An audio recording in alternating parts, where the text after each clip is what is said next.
What's up guys? Est-ce que vous avez déjà entendu par votre médecin que vous aviez un poids idéal selon votre grandeur? On entend souvent parler de la fameuse formule qui est le IMC, l'indice de masse corporelle, pour savoir finalement si on est dans la bonne braquette de poids. Mais à la base, pourquoi qu'on aurait cette classification-là? En fait, ça vient des compagnies d'assurance qui, selon leurs calculs, permettent d'identifier c'est quoi le poids moyen d'une personne par rapport à une taille prédéterminée pour savoir si cette personne-là est assurable au prix standard ou si cette personne-là doit avoir une prime qui est un peu plus chère ou simplement si cette personne-là ne peut pas être assurée. This is insane. Donc, sachant ça, quand votre médecin vous dit que vous êtes en surpoids ou en sous-poids, souvent, c'est basé sur ces mêmes calculs-là à la base. Sauf que ces calculs-là ne prennent pas en compte plusieurs éléments. On va aller les explorer un petit peu pour voir qu'est-ce qu'il y en a.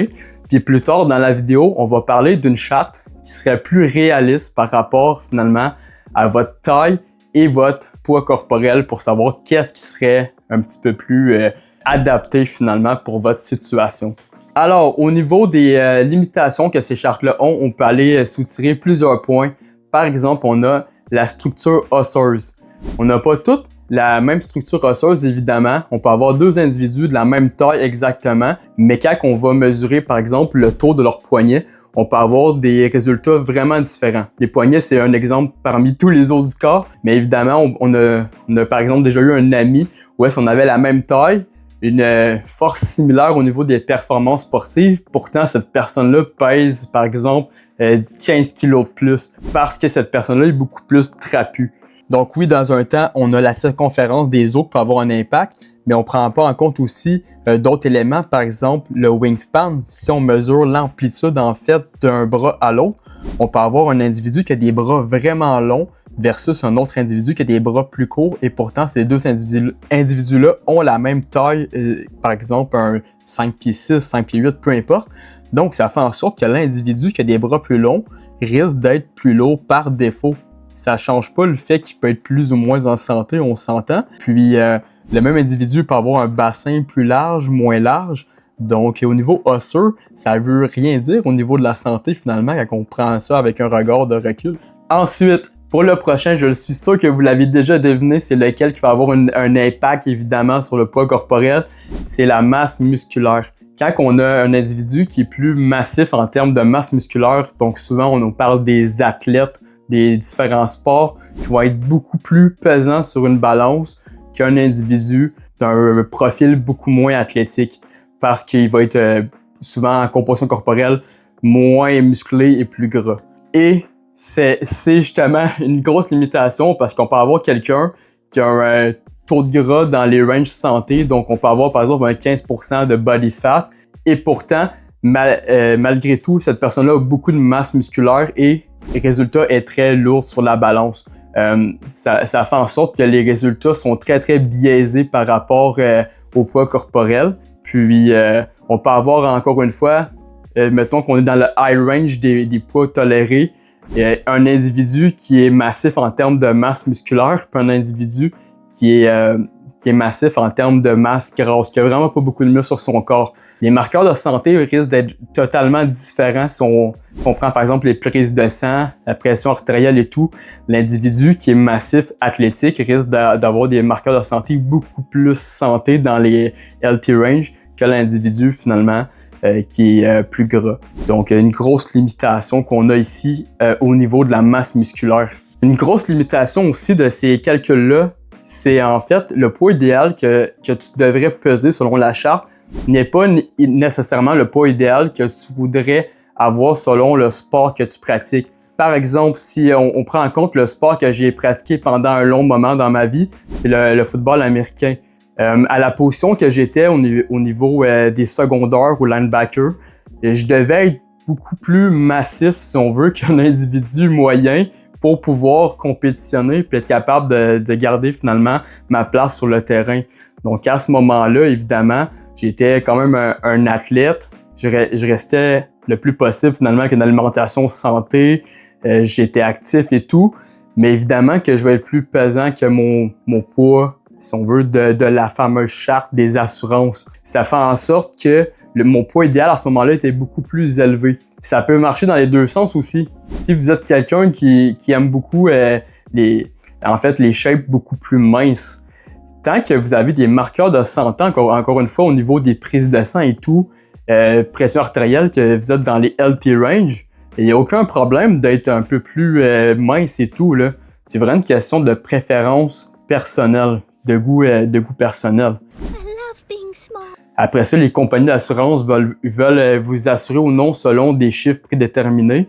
Mais encore une fois, c'est qu'est-ce que vous voulez vous et qu'est-ce que vous êtes et comment vous êtes en santé. C'est ça le plus important. Et finalement, ça serait intéressant de savoir, mais c'est quoi un poids corporel qui est santé selon notre grandeur? En fait, la charte provient de Renaissance Périodisation qui a fait une charte modifiée qui est beaucoup plus adaptée finalement en prenant en compte évidemment qu'on a des athlètes, des personnes de tous les âges, tous les sexes et on peut aller analyser tout ça. Je vous invite à faire pause sur la vidéo si jamais vous voulez analyser pour vous ou votre entourage pour savoir qu'est-ce que ça peut avoir l'air. Mais reste qu'encore une fois, ça prend du jugement critique parce qu'il y a du cas par cas en parlant des limitations justement plus tôt. On va aller analyser ça ensemble. Je vais parler par exemple de qu'est-ce que ça peut avoir l'air pour moi, puis au fil finalement de mes années athlétiques, comment que j'ai évolué. Puis je vous invite à faire pareil de votre côté. Évidemment, la charte a été mise en pieds-pouces et en livres. Donc vous pouvez quand même faire la conversion si vous voulez l'avoir en centimètres et en kilos. C'est relativement facile comme calcul. C'est une question de taper sur Google. Si vous ne savez pas comment, vous n'avez pas de problème avec ça. Donc, selon cette charte-là modifiée, avec ma taille de 5 pieds 6, j'ai la liberté de peser entre 110 livres et 185. On s'entend que 110 livres, ça risque d'être plus adapté si j'étais de sexe féminin parce que, honnêtement, je pense que si j'arrête de m'entraîner pendant 1 an, puis que je mange en famine finalement, je ne sais même pas si j'étais capable de peser 110 livres. J'ai même pas des gros os, mais malgré ça, c'est très très fin, léger. Je pense que j'aurais plus de masse musculaire. Et le high range, le 185, encore une fois, c'est très massif. Dans mon pic de poids corporel, j'ai déjà pesé 190, qui était un petit peu plus haut que ça. Puis bien, honnêtement, ça fait bien du sens parce que je commençais à me trouver beaucoup trop gras par rapport à ma grandeur. Je me sentais vraiment massif. Je remplissais mes oversized t-shirts, mais reste que c'était pas mon healthy spot. Ça, je vous l'accorde. Fait que ça fait bien du sens qu'en bas 185, c'est legit. Puis par rapport aussi, mettons, si on compare avec mon pic physique, où est-ce que j'étais en plein milieu environ, qui était 152 livres, je peux vous présenter une photo de ce que ça avait l'air. Donc ça, c'est ma forme physique à 152 livres, qui est très legit. On s'entend qu'à 5 pieds 6, on n'est pas obligé d'être très très lourd pour être en pleine forme. Puis je me sentais fort, athlétique, un physique un peu plus bodybuilding sec, sans être sec pour aller sur une scène, évidemment. Il aurait fallu couper encore un peu plus de masse grasse là-dessus. Mais reste que ça, c'était pour ma situation avec ma masse osseuse et tout, ma structure osseuse et ma masse musculaire. Donc, je vous laisse avoir un regard critique là-dessus.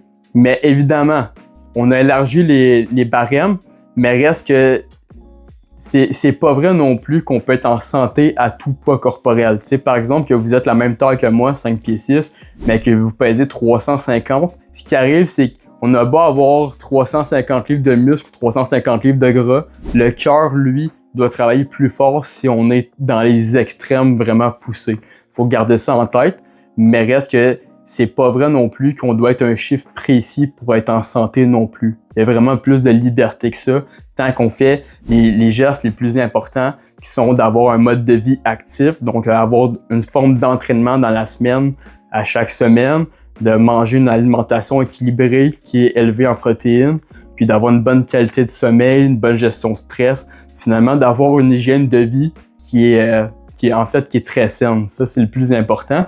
Puis à partir de là, le poids corporel, c'est un résultat de tout ça selon nos préférences. Si on veut être plus massif ou moins massif, on a quand même beaucoup de contrôle là-dessus. Donc sur ce, je vous invite à parler en commentaire si justement vous aviez des commentaires à ajouter là-dessus. Sinon, si vous avez des recommandations pour une prochaine idée de vidéo, en fait, ce que je voudrais dire, on peut en parler dans les commentaires. Je vous invite à laisser un like puis de vous abonner à ma page. On se revoit pour une prochaine vidéo, guys. Ciao, à la prochaine.